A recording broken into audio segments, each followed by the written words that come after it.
गौरी, आतापर्यंत आखाती देशांमध्ये तेल उपलब्ध आहे, तेलाचे साठे आहेत. पुढे काय होणार संपल्यावर?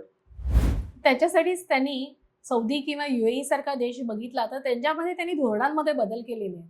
त्याच्यामध्ये टुरिझम म्हणा किंवा सर्व्हिस सेक्टर्स म्हणा. आता तर त्यांनी आपण बघितलं की तिथे UAE मध्ये मंदिराचीही स्थापना झालेली आहे. म्हणजे इतकं त्यांनी फक्त इकॉनॉमिक प्रोग्रेस नाही तर त्यांनी कल्चरल ओपननेस पण दाखवायला सुरुवात केलेली आहे की दुसऱ्या धर्माचं मंदिर असावं. त्यामुळे त्यांना जाणीव झालेली आहे की आपल्याकडे तेल संपल्यानंतर आपल्याला इतर देशातल्या नागरिकांचं टॅलेंट जे आहे ते बिझनेसेससाठी, एंटरप्रिन्युअर्ससाठी, सर्व्हिस सेक्टरसाठी वापरावं लागणार आहे. आणि त्याचबरोबर इतर देशांमधली जी इन्व्हेस्टमेंट आहे त्याचीही त्यांना गरज आहे, डेटा सेंटर्स उभारण्यासाठी म्हणा किंवा अजून बाकीच्या सेक्टर्समध्ये प्रगती करण्यासाठी. त्या दृष्टीने त्यांनी पावलं उचललेली आहेत. आणि म्हणून ते आज सौदी, UAE, बहारीन किंवा दुबई सारखे देश आहेत ते इतर देशातल्या नागरिकांनाही म्हणजे आपल्याला सुरक्षित आहे तसं जाणवतं.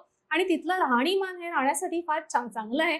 आणि या दृष्टीने त्या देशांनी पावलं उचलली आहेत की इतर देशाचे नागरिक येतील आपल्याकडे, टुरिझम चांगलं डेव्हलप केलंय आणि ते बाकीच्या सेक्टर्सना सुद्धा हातभार लावतील. त्याच्यामुळे जर तेल संपलं तर इतर सेक्टर्सचे पर्याय त्यांच्याकडे उपलब्ध असावेत या दृष्टीने त्यांनी आतापासून पावलं उचलायला सुरुवात केली.